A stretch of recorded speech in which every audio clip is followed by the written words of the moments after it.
Bienvenidos al módulo 8 de nuestro curso. En este módulo 8 vamos a dedicarnos a ver el análisis de la información financiera y lo mismo vamos a hacer en el módulo 9 y 10. En los módulos anteriores lo que hemos hecho es revisar cada uno de estos estados financieros para entender la información, la estructura y cómo se interpreta. Ahora nos vamos a dedicar a entender el análisis de la información financiera. ¿Qué entendemos por analizar estados financieros? Entendemos al conjunto de técnicas que se usan para diagnosticar la situación actual y la perspectiva de un negocio. ¿Cuáles son los objetivos del análisis financiero? Primero, evidentemente, comprender y entender el desempeño anterior histórico de las empresas. Segundo, evaluar la condición actual de una organización. Pero principalmente lo que buscamos es predecir el potencial futuro de la entidad, tratando de encontrar indicios sobre la forma en que la empresa posiblemente responderá al desarrollo económico futuro. ¿Cuál es el proceso de análisis? Tenemos diferentes etapas y eso es lo que vamos a ver en este módulo.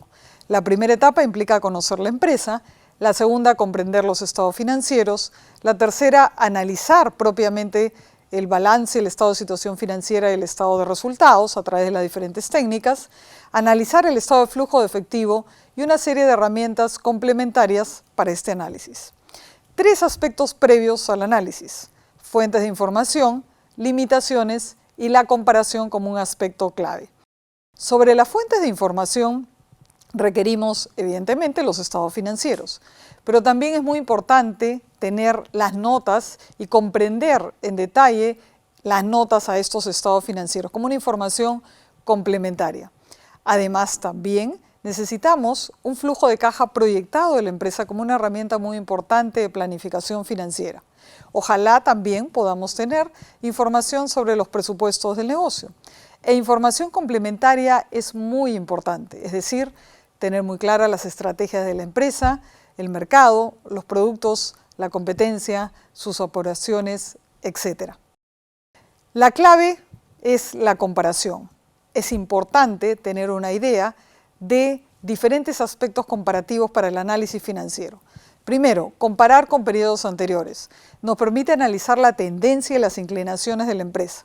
Nos permite evaluar periodos actuales comparándolo con relaciones históricas. Ahora es importante asegurarnos que los datos puedan ser comparables.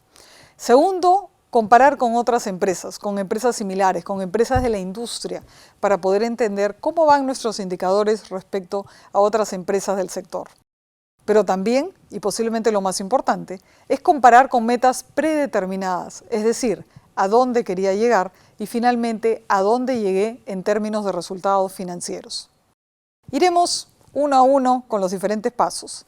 El primero mencionamos que es conocer la empresa. No podemos entender sus números si no entendemos primero el negocio. Los números simplemente reflejan las decisiones en forma cuantificada.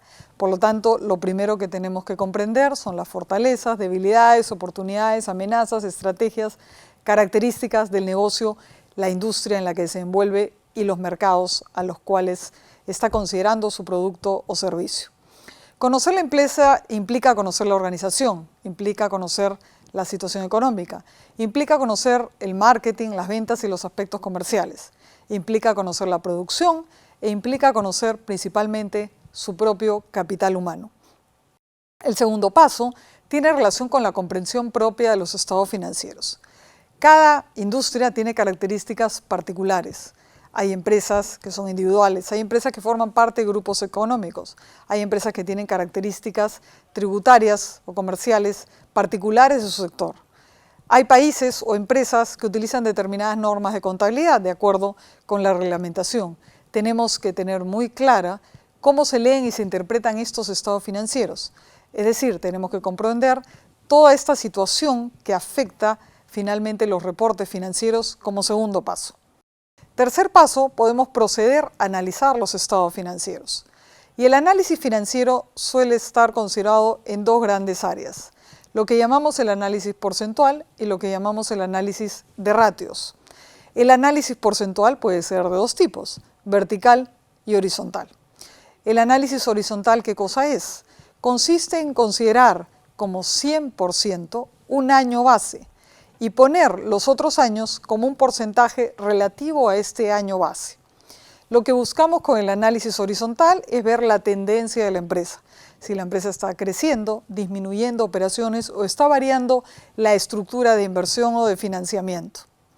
El análisis vertical tiene otro fin, diferente al horizontal. El análisis vertical del estado de situación financiera consiste en colocar como 100% el total de activos, o pasivo y patrimonio, que sería lo mismo, y el resto de componentes del reporte como un porcentaje del activo.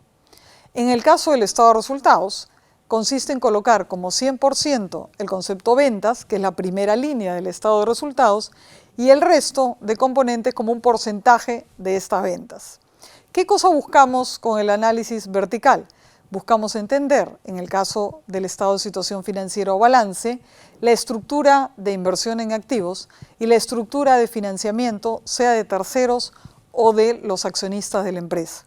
En el caso del estado de resultados, buscamos entender la estructura de gastos de la empresa respecto a los ingresos.